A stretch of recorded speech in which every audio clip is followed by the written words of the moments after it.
যোৰহাটৰ পকিমুৰি হাবি গাঁৱত ৰঙালী বিহু সন্মিলন উলহ মালহেৰে উদযাপন। উল্লেখযোগ্য যে যোৰহাট জিলাৰ উপকণ্ঠৰ পশ্চিম যোৰহাট অঞ্চলৰ পকিমুৰি হাবি গাঁও চন্দ্ৰধৰ বৰুৱা নগৰত দিনজোৰা কাৰ্যসূচীৰে উদযাপন কৰা হয় ৰঙালী বিহু সন্মিলন। পুৱা পতাকা উত্তোলন স্মৃতি তৰ্পণেৰে আৰম্ভ হোৱা সন্মিলনত হুঁচৰি প্ৰদৰ্শন, জেং বিহু প্ৰদৰ্শন, বয়োজ্যেষ্ঠ ব্যক্তিক সম্বৰ্ধনা, হাইস্কুল শিক্ষান্ত পৰীক্ষাত উত্তীৰ্ণক অভিনন্দনৰ পাছতে আমন্ত্ৰিত শিল্পী তথা মায়াঙৰ বেজালী খ্যাত বিহুসুৰীয়া গীত গাই ৰাইজৰ সমাদৰ লাভ কৰিবলৈ সক্ষম হোৱা বিশ্বজিৎ সোণোৱাল আৰু শিল্পী জুমন বৰাই গীত পৰিৱেশন কৰি উপস্থিত ৰাইজক আপ্লুত কৰি তোলে। বৃহত্তৰ পকিমুৰি হাবিগাঁও ৰঙালী বিহু সন্মিলনৰ তৰফৰ পৰা জয় জয়তে নিউজ নাও চেনেলটিলৈ আমি শুভেচ্ছা আৰু অভিনন্দন জ্ঞাপন কৰিছোঁ।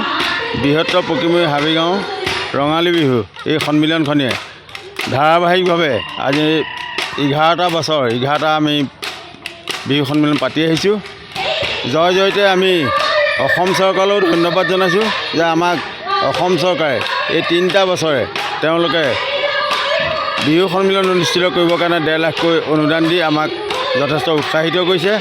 আমি অসমীয়া জাতিৰ বাপতিসাহোন বহাগৰ বিহুটোক আমি জীয়াই ৰখাৰ এক প্ৰচেষ্টা হাতত লৈছোঁ আৰু এই প্ৰচেষ্টাৰ চিনস্বৰূপে আজি 6 বহাগ 20 এপ্ৰিল তাৰিখে বিষ্ণুজ্যোতি হৰি মন্দিৰৰ বাকৰিত বিহু বাকৰিত আমি পুৱাৰ পৰাই বিভিন্ন কাৰ্যসূচীৰে আজি অনুষ্ঠানটি আমি আগভাগ লৈ আহিছোঁ, অনুষ্ঠানটি উদযাপিত কৰিছোঁ।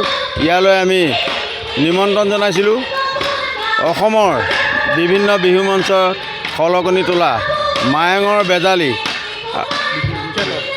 বিশ্বজিৎ সোণোৱাল আৰু জুমনৰ বিয়া নামেৰে আজি এই অনুষ্ঠানটোক আমি যথেষ্ট উপভোগ কৰিলোঁ। ইয়াৰ লগতে হুঁচৰি অসমৰ বিভিন্ন বিহু মঞ্চত খলকনি তোলা যোৰহাটৰে সৃষ্টি বিহু দলটিও আমাক বিহু নৃত্য প্ৰদৰ্শন কৰিলে। গাভৰু জেং বিহু দলটো আমাৰ মাজত আহি আমাক যথেষ্ট এই বিহু মঞ্চ যথেষ্ট উৎসাহিত কৰিলে। আমি তাৰ বাবে সকলোলৈকে ধন্যবাদ জনাইছোঁ। বিহু মঞ্চত জড়িত হোৱা আবাল বৃদ্ধ বনিতা সকলোকে এই বিহুৰ শুভেচ্ছা জনাই মোৰ পুনৰবাৰ সকলোলৈকে ধন্যবাদ জনাইছোঁ আৰু অনাগতভাৱে ভৱিষ্যতৰ দিনবিলাকতো আমি এই বিহু উৎসৱ ভাগি পাতি থাকিম বুলি আমি সকলোৱে দৃঢ় সংকল্প গ্ৰহণ কৰিছোঁ।